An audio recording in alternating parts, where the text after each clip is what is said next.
Magandang hapon. Update na nga muna tayo sa lagay na ating panahon ngayong araw ng linggo, ika-6 na araw na Oktubre taong 2024. Sa kasalukuyan nga ay may dalawa tayong namomonitor na low pressure area. Yung una ay itong nasa loob na ating Philippine Area of Responsibility. Ito ay nabuo kaninang alas 8 ng umaga.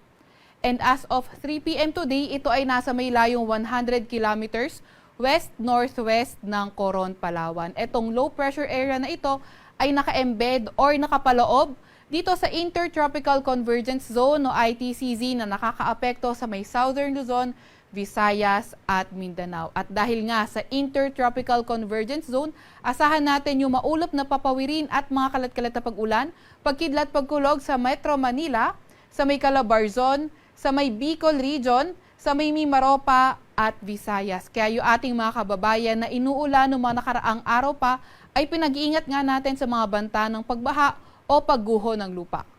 Para naman sa lagay ng panahon sa nalalabing bahagi ng ating bansa, partly cloudy to cloudy skies tayo na may mga tsansa ng mga localized thunderstorms. Yung ating mga Regional Services Division ay maglalabas ng mga thunderstorm advisory, rainfall advisory o hindi kaya heavy rainfall warning kung kinakailangan. Yung pangalawa naman nating namomonitor na low pressure area na nasa labas ng ating Philippine Area of Responsibility ay nabuo kanina alas 2 ng hapon at nasa may layong 2,525 kilometers east ng extreme northern Luzon. Etong low pressure area naman na ito ay hindi natin tinatanggal yung posibilidad na maging isang ganap na bagyo. Kaya patuloy tayo mag-antabay ng update sa pag-asa. At yung isa nga palang low pressure area, sa loob ng ating Philippine Area of Responsibility, ito naman ay bababa ang tsansa na maging isang ganap na bagyo in the next 24 hours. Para naman sa lagay na ating panahon bukas, asahan natin na dito na lamang sa may Bicol Region magiging maulan. At sa Metro Manila at nalalabing bahagi ng ating bansa, partly cloudy to cloudy skies condition na tayo at may mga pulupulong pag-ulan, pagkidlat at pagkulog. Para naman sa agwat ng temperatura bukas sa Metro Manila, 25 to 31 degrees Celsius, 17 to 23 degrees Celsius sa may Baguio, 25 to 31 degrees Celsius sa may Lawag, 24 to 33 degrees Celsius sa may Tugigaraw, 25 to 32 degrees Celsius sa may Legazpi at 23 to 30 degrees Celsius sa may Tagaytay. Sa Puerto Princesa naman ay 25 to 33 degrees Celsius at 26 to 33 degrees Celsius sa may Kalayaan Islands.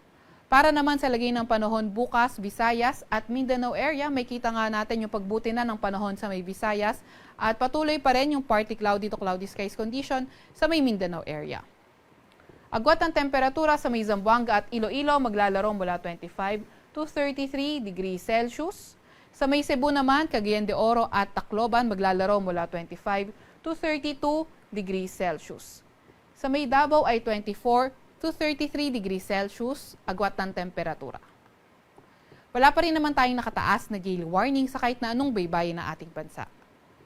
Para sa 3-day weather outlook ng mga pangunahing syudad natin, asahan natin sa susunod na 3 araw, Metro Manila, Baguio at Legazpi City, patuloy na yung fair weather conditions na may mga tsansa ng mga localized thunderstorms.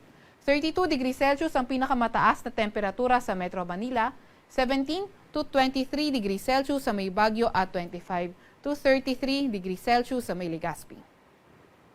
Sa Metro Cebu, Iloilo City at Tacloban City, pati na nga rin sa malaking bahagi ng Visayas area, bahagyang maulap hanggang sa maulap na papawiri ng ating aasahan at may mga tsansa ng mga localized thunderstorms. Agwat ng temperatura sa Metro Cebu maglalaro mula 25 to 33 degrees Celsius.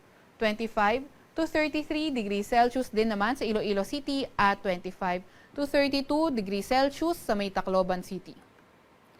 Punta naman tayo sa Mindanao, sa Metro Davao, Cagayan de Oro at Zamboanga City, pati na rin sa malaking bahagi ng Mindanao area. Wala pa rin tayo nakikita weather system na magdadala ng mga tuloy-tuloy na mga paulan or pag magdamagan ng mga pag-ulan.